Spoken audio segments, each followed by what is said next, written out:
And you've posted about quitting drinking and stepping into more mindful routines. When did that shift begin for you, and what was the hardest part to sticking to it? Yeah, that, man, sobriety is its own thing. It's like alcohol and drugs and anything we do in excess is the opposite of wellness, right? Is the opposite. It's poison for your body. So while I'm not like completely sober, and it's something that I struggle with on a day-to-day, week-to-week basis, the awareness of it and how it was impacting my life really kicked in like after TV, I would say. Hi, beautiful people. Welcome to another exciting episode of Eat Like a Pro, the sexiest podcast in Miami, talking about the sexiest topic on earth, food. And joining me today is Alex Propson, who is a Bravo TV star, a model, and a fitness coach. Alex, thank you so much for joining me today. Thanks for having me. I know we've been having some schedule back and forth and not being able to do this. Finally, we made it happen. Thank you so much. Yeah, definitely. Scheduling problems with me are pretty constant because I never seem to sit still. So. A good problem to have. Yeah. And I know you've been traveling quite a lot. How does it feel to be back in Miami? It feels so good. Yeah, this whole last year I kind of took off to wander, and I was international for a while and was just kind of roaming around while I was building my business. And but it feels good to be back, and it feels good to have my feet on the ground, and there's no better place to focus on building something probably than Miami. Awesome. And can we ask, have you been traveling for business or pleasure? Kind of both. I've just like with my business where it is, I have the blessed ability to do it from anywhere. So having never really fully taken advantage of that since my time in yachting and TV, I was like, you know what? I'm just gonna take a year and roam around and get it out of my system so that I can. Isn't it amazing and refreshing to just be able to do that? Like, I love that. Traveling and just being able to do what you want, wherever you are. That's amazing. That's it. Yeah, that's the dream. So I guess I am living the dream. You're living the dream. Yeah. And so when it comes to like traveling and filming, like, how do you keep up with nutrition with such unpredictable environments? A fantastic question. Yeah. I think, and the same advice I give my clients, because we're at the tail end of summer here, and there's been a lot of traveling happening for all the Nautifit clients. So just by focusing on the things that move the needle the most. If you get rid of all the noise and trying to be perfect with everything, and you just focus on like the 2 or 3 things nutritionally that are going to equal progress, you're able to do that from pretty much anywhere. So nice. Those 3 things I would probably say are focusing on a high protein diet, okay, being aware of roughly how many calories you're taking in, and avoiding calories from liquid. Okay. Or alcohol. Right. So the alcoholics out there. Yeah. But those 3 things, I mean, like in combination, anywhere in the world will allow you to progress in some way, physically, fitness-wise, any of that stuff. Awesome. I love that. And let's get into some of this good stuff. We're all dying to know. Let's take it back to this morning. What did you have for breakfast? What did I have for breakfast? Yeah.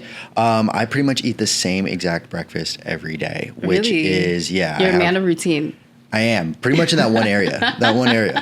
I know if I start my day off, on the right foot nutritionally, that it sets the tone for the rest of the day. So I have usually 4 eggs, whole eggs, 1 piece of whole grain toast, and then a whey protein shake. Nice. Okay, yeah. And that's all the time. That's pretty much all the time. That's roughly 55 grams of protein, probably closer to 60, which is a great pace to start your day for sure. Nice. So growing up, I never liked breakfast. It was like not my thing to do. Like, I didn't like breakfast food, and people are like, let's go out to brunch. I'm like, that's not something I'm going to do. So when I even discovered intermittent fasting, which I talk about in my book, like, I was like, wow, a whole new world opened up to me. I'm like, I don't have to eat breakfast. Like, I'm allowed to skip it. So For me, like intermittent fasting has been such like an eye opener. Like I basically shift everything, you know, instead of just like starting my day, because I feel like sometimes in the morning I'm not hungry, right? So maybe I'll do a smoothie or something, but like not having to pressure yourself to eat is just, for me, it's been amazing. Yeah. Fasting is an interesting topic. I'm happy to talk about that. Yeah. So I love it. And so if I were to open up your fridge right now, what would be your most pro item, and what would be the most, I'm ashamed to have this in my fridge? Yeah, I'm not a very like fancy eater. I just eat really by the numbers is how I've always done everything, like macronutrient based. So I eat like the same stuff pretty often. It's usually a combination of like ground beef, ground turkey, ground chicken, some kind of like high protein, lean source of protein. And then typically fruits, vegetables, and grains. So I keep it really, really simple, like single ingredient whole foods.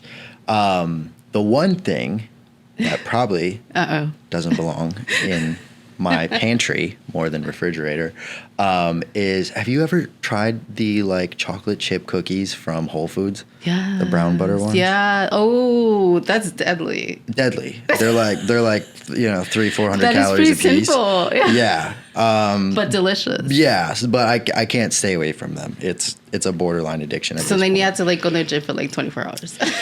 Yeah, more so just like I just justify it. Whereas like if I drink a protein shake with it, or I eat it with Greek yogurt or something, I'm like, okay, that's protein, carbs, and fats. I love that justification though. Balance. It's like some mental gymnastics to make it work. That. I'm stealing that trick. Yeah, if there's protein around, then my workouts will cover the rest. I love that. Yeah. And so, okay, so you do all these things, you model and act. When did you know you had an knack for these things? When did you get into it?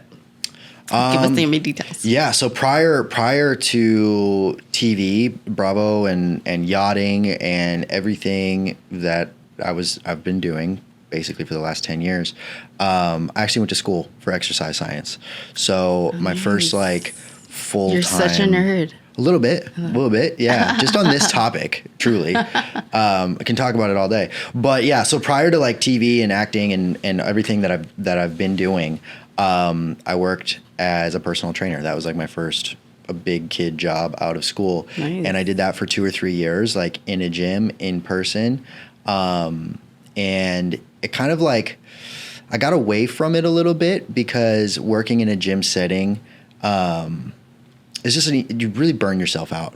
Yeah. You're meeting with people early in the morning. You're meeting with people late at night. It just like, it's very consuming. All over the place, yeah. Yeah, very consuming. And you're working kind of for this bigger gym brand. So I got burnt out on it a little bit. And that's how I got into yachting, when I was kind of looking for something else to do. And but it's been cool to come full circle back to basically what at one point I knew I was supposed to be doing. Yeah. Like when I was done with TV, I was sitting there and I was like, all right, I have this platform. I have a voice that people are listening to. I want to provide something of value and substance, something that I care about.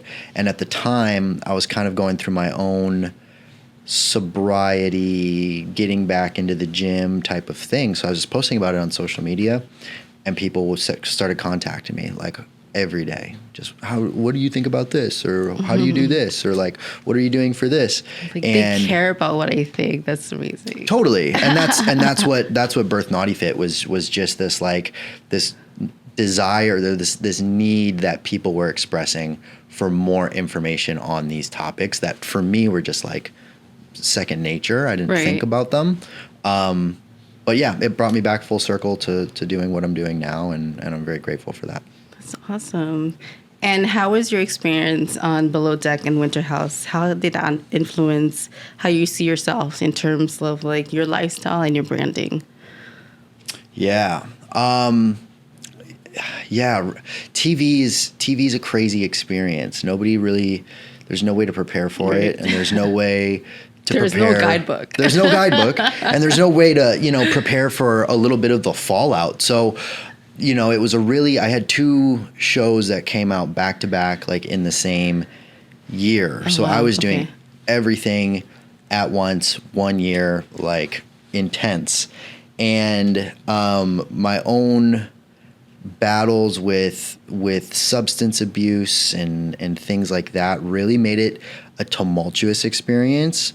So when the dust settled a little bit,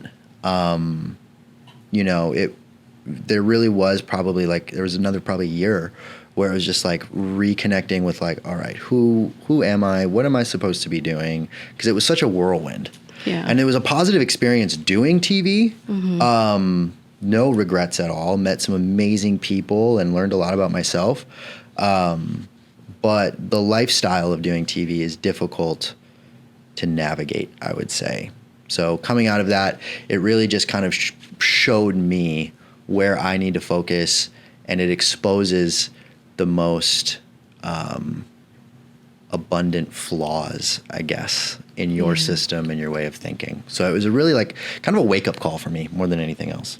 So when you talk about like it being difficult, talk to us about like what's difficult about it. Yeah, I think it's going from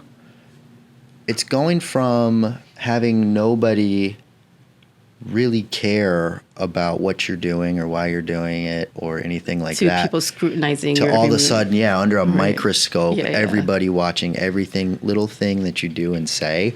So I think that's part of it.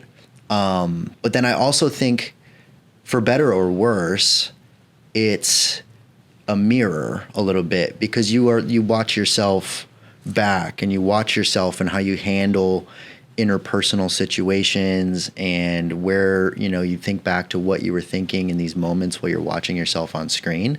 And if you use it as a reflective tool like that, I think there's a lot of growth that can come from it. But maybe not enough reality TV people do that. But but they should. yeah, but it really can be something to grow from, and I feel very fortunate to have come out the other side with that perspective. That mindset. Yeah, with that mindset towards it. But I love doing TV. I love creating, and it was an incredible experience. So. And while you were in that world, did that affect like your nutrition habits, like your eating habits? Like, how was that? Definitely, yeah. You have less control, I'd say, when you're filming, for sure. I mean, just working on a yacht, you're pretty limited without TV and without all these other aspects. But you have less control, I would say. And then what you do after filming is totally up to you. Right. For me, I drank. So that was not a good. Was it because it was so stressful? Nutritional choice. I think it just kind of like spiraled. It just got your life off track so fast, Yeah. And then all of a sudden you're doing, premiere parties, and you're doing, events, and you're doing all social PR stuff, and all of a sudden you're just out, and that's your job. Yeah. Being social, and that can be difficult to navigate. So I don't think that you can't have one without the other. I think there is a balance, but I almost feel like I had to go through this extremely unbalanced version of working in entertainment in order to get where I am now. So now if I go back and I do some kind of television, or I do something, like my mindset towards it, totally different. My pace with everything is totally going to be different. My self-control is going to be a little bit different. Because you can walk into it kind of knowing what to expect. Yeah. And so with the magazine, I do a lot of editorials, so we do a lot of photo shoots. And I've always been like a healthy eater, right? So when we have photo shoots and everything, like the kind of food that I bring is like fruits, vegetables, and very I do my own almond milk, so almond milks and green juice. And this one stylist that I was working with, usually that's the crew, whoever I bring on, I work with different crews, and they're always like, oh, this food is so good, we'll have cheese and brie and all that stuff. And I was working this one side, she's like, where's the real food? I'm like, what do you mean? This is how we eat.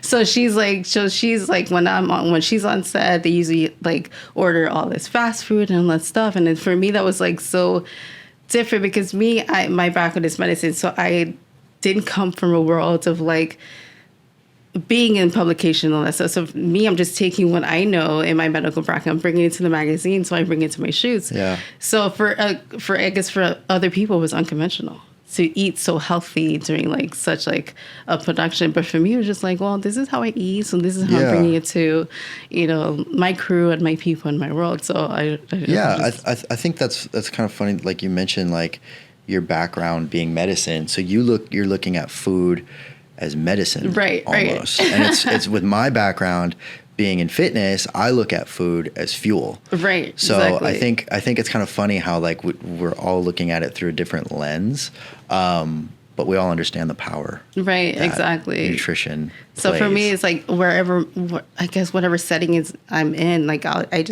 for me, like I don't do fast food. It just doesn't do well with me. And so like, and also like, because I know like the health benefits, I kind of want everyone around me to kind of be a part of that world too.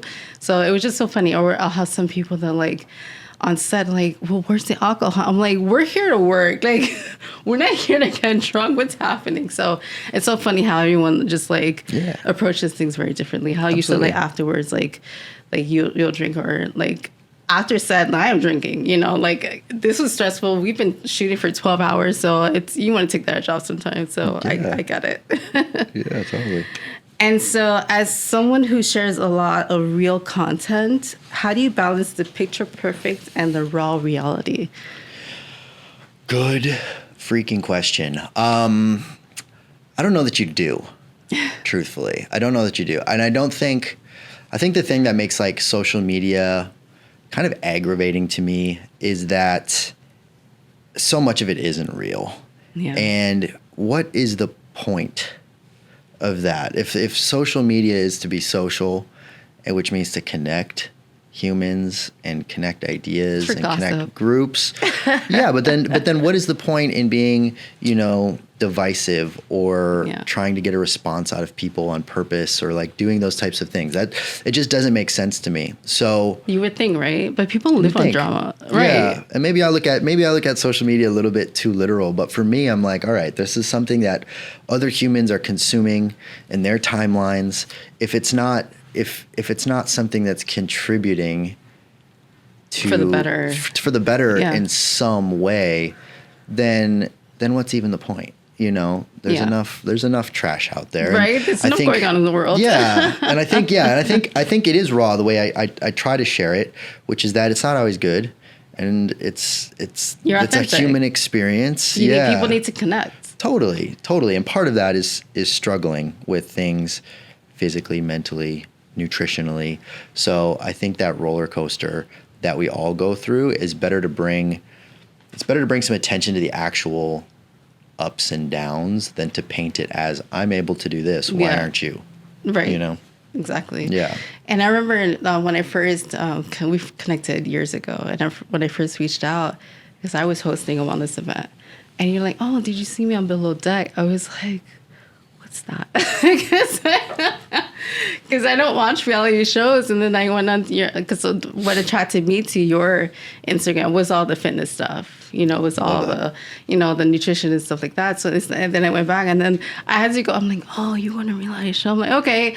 I didn't know. So to me, it was, I don't know. For me, when I go on Instagram, I guess I don't really look at the bios. It's mostly what do they do? What are they about?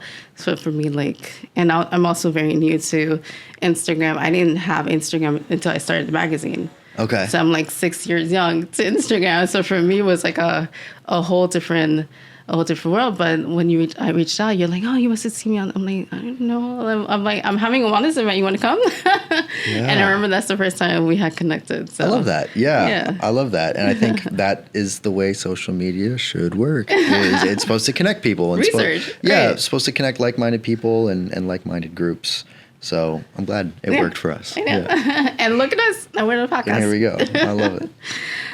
Let's dive into your wellness journey. Have you always been a healthy eater? Like, what was your relationship with food when you were growing up, and how has that evolved over time?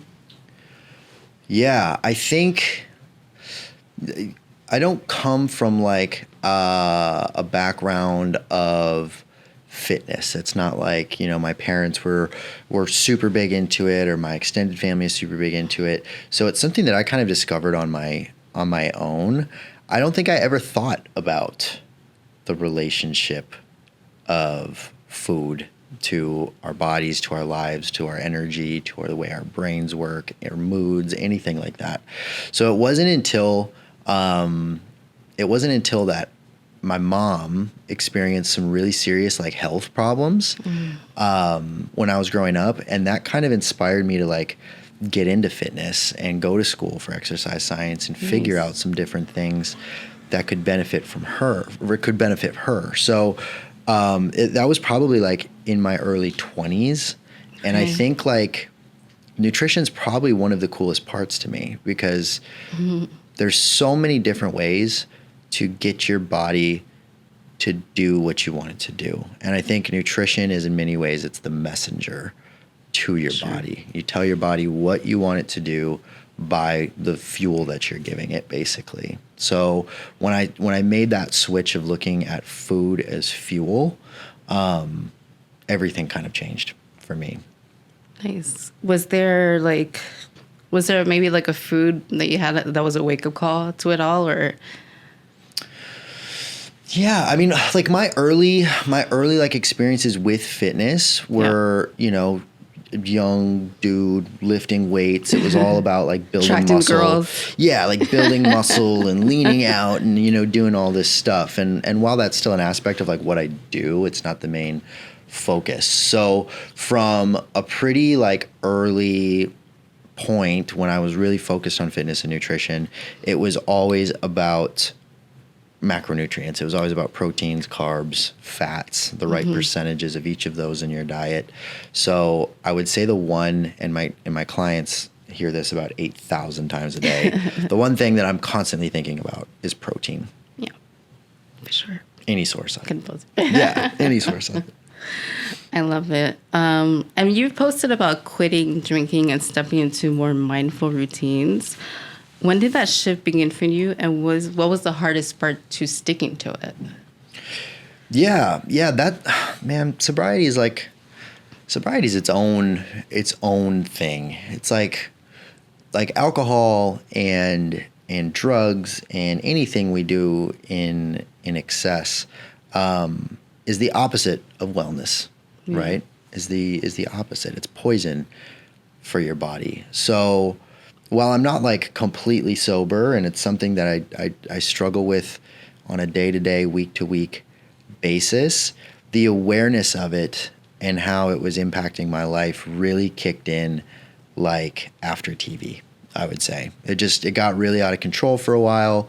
And when I was trying to lean back on fitness has been like that cornerstone for me my whole life. When everything seems like out of control, it's the one thing that I have control over. Yeah. Well, it's the one thing that like I have autonomous control over. So it's like, if you want to gain some kind of control over your life, start with your own body.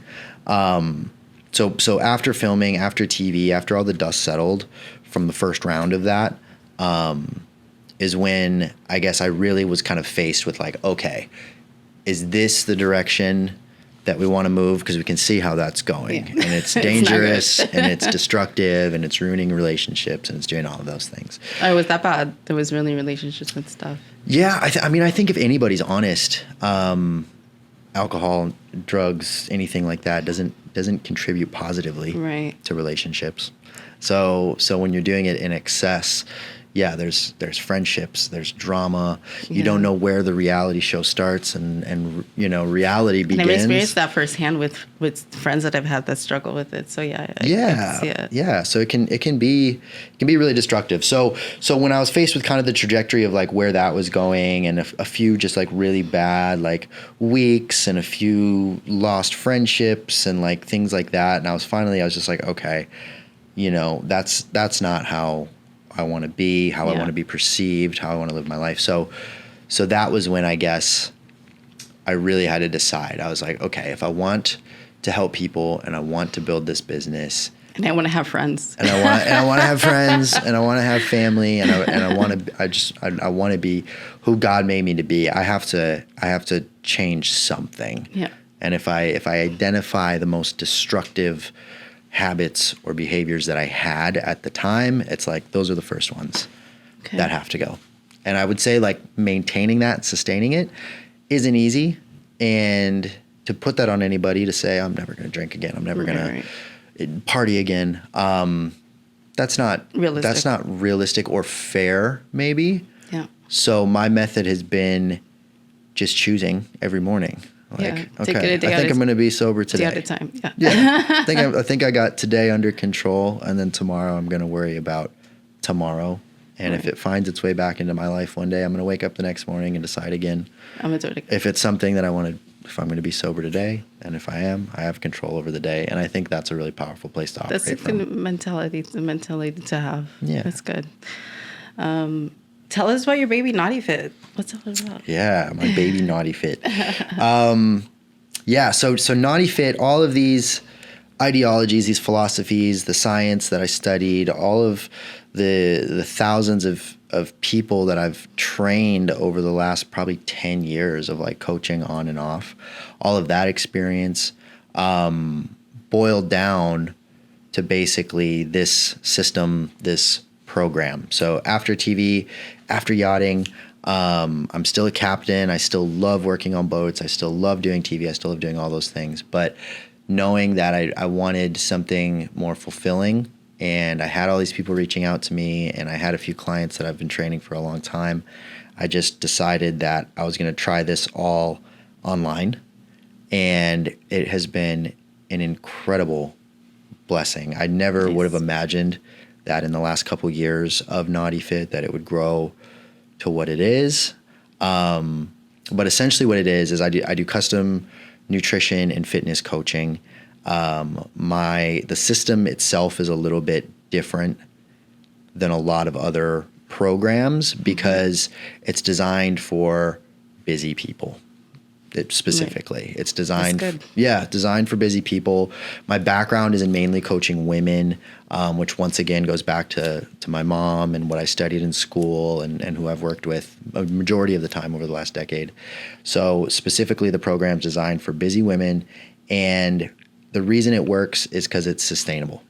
It's about sustainable progress and focusing on, tying this back to what I mentioned in the beginning, focusing on the habits, routines, and behaviors that are going to move the needle the most. So it cuts through these different diets and philosophies and things we hear on social media and these gurus and stuff that talk about all the different things. It cuts through all of that. It looks at the science, and all we do is focus on the things that create change. I love that. And as a result, things change. Of course. So. And what has been your most, memorable success story? Oh my God, there's so many. That's a good problem to have. Yeah, truly. It's every day there's success stories. The people that work in this program work incredibly hard. It's not, I don't run 8-week challenges. Mm-hmm. I don't want somebody to lose weight and be in shape for 8 weeks. And I don't do... And then lose it. Yeah, I don't do gimmicky, 30 pounds in 30 days. I don't do that type of stuff because what we're trying to build is a healthy lifestyle. Right. That not only will bring you to where you want to be, but will help you maintain that long term. Sure. So I think the success stories, I've helped people lose over 100 pounds, 60 pounds. I've helped people build all kinds of muscle, completely restore and repair their metabolic system. And I've had people get off of medications and hormone treatments and all kinds of things just through the power of fitness and nutrition. And those are all huge wins. But I think the biggest success stories are that these people never went back.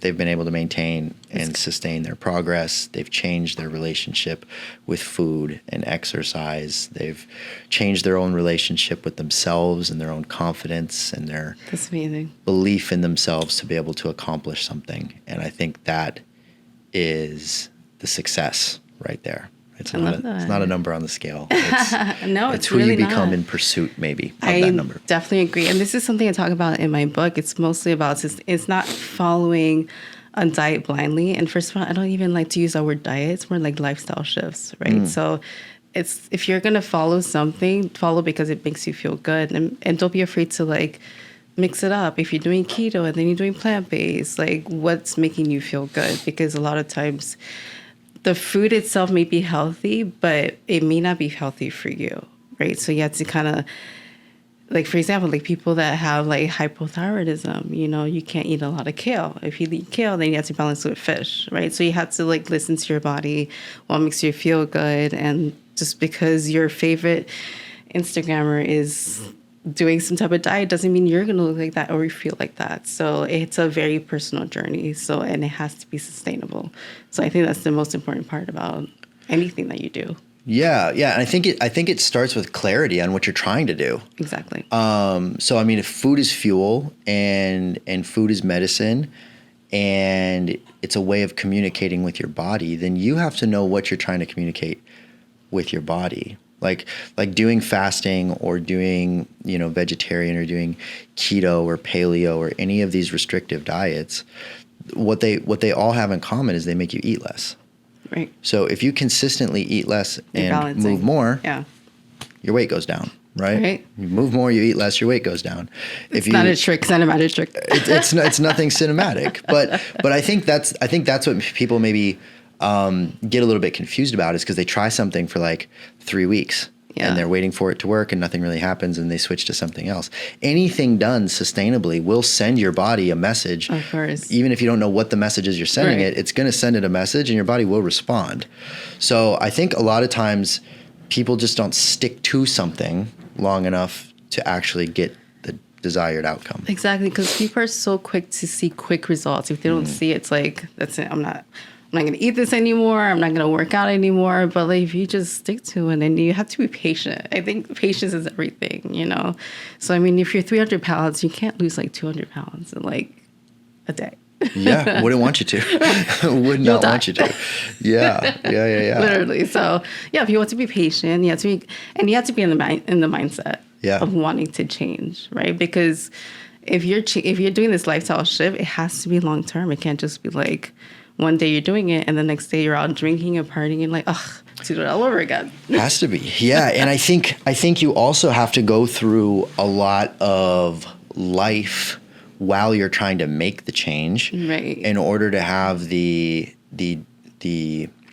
discipline to stick with it. So that's key. You need to be consistent through holidays. You need to be consistent through weddings and vacations. You need to be disciplined when you're sick, you know, over the winter. You need to be disciplined when your kids are in school and when they're not in school. Absolutely. You need to be disciplined when work's busy and when it's not busy. So I think the more you're able to stick to something through all of these different ups and downs of life, the more likely you are to not get thrown off by these little tiny distractions. I love it. Oh, for sure. Yeah. We're going to get a little personal. Oh, shit. Apparently this podcast is not just about eating right, but it's a dating show. A dating show. Okay. Oh, shit. Now I'm sweating. Now you're nervous. Yeah. When dating, do you prefer a partner who can crush it in the gym with you or someone who can whip up a good meal? Well, I wish those didn't have to be, you know, completely separate qualities, I guess. I don't know, man. I guess somebody who can whip up a good meal. That would be my short answer. I don't know if this is like a long explanation thing, or like a quick fire answer, but I guess, yeah. The fire round is coming, so that's not just yet. All right, yeah. As long as they have like their own, you know, their own goals and their own, you know, stuff they're working on. It doesn't even need to be working out with me in the gym. Well, how has it been for your relationships in the past? Like, is it a balance of both or one or the other? Funny enough, most of like my past relationships weren't people who really valued this stuff very much. Really? And that was made very apparent to me. Either or of both? Yeah, just like it wasn't really something they spent a whole lot of time thinking about, wellness and fitness and nutrition and things like that. And my mom brought that up to me after my last relationship. And she was like, why don't you try dating someone, you know, that you have, you know, connection with. Shared, yeah. That you shared scale. hobbies and, things that, you're actually interested. Interesting. So, Okay. yeah, maybe that's something I'm exploring a little bit more here. moving Fun. forward. Okay. Awesome.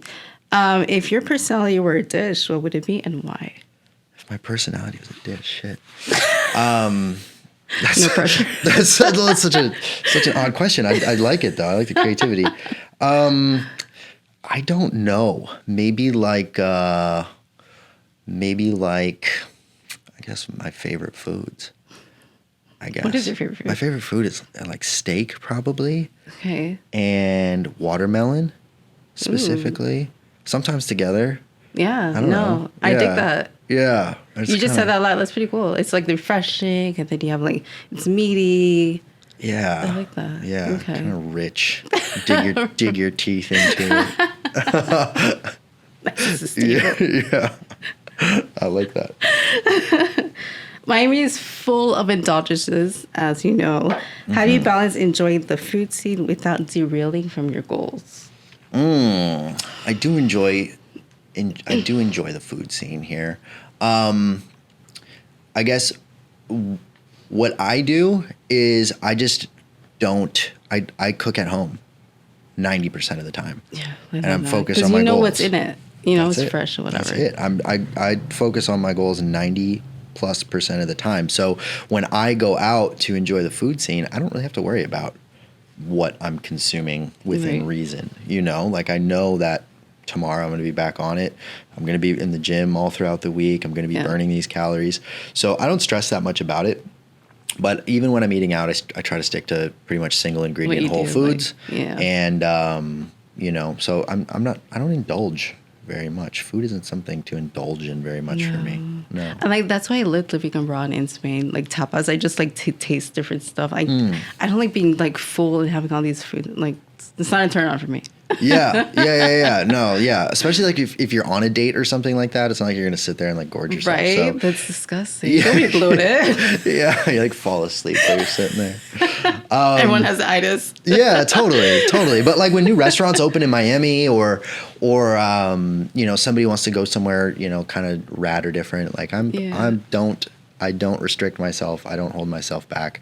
I just try to be focused on my goals the other 99% of the time, and it makes it pretty irrelevant what you do. And what are some of your favorite spots? Where do you like to go?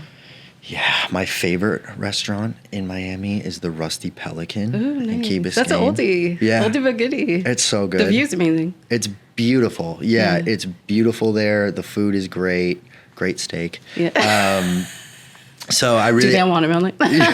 They don't, actually. I know, they don't. If I was to start a restaurant, it would have that view. They need a new chef. With watermelon, yeah. I really like that spot. I really like Delilah downtown. I lived in LA prior to this, and they had the Delilah there in West Hollywood, so I like that they opened that up here. And then, boy, I don't know, what's one I've been to recently? I've really been enjoying like Brazilian food lately, which there's a lot of really good options. Steak. Literally, it's just steak. There's a lot of really good options for that around here, though, awesome. as well. Yeah. So yeah, I guess exploring some of like the smaller, lesser known spots has been a lot of fun. I like that. Hidden gems are amazing. Mm-hmm. So now are you ready for the fire round? Yes. Okay. All right, let's go. Sizzling. Sweet or savory for breakfast? Savory. Every time. Protein. Right? Start your day right, people. Coffee or smoothie to start your day?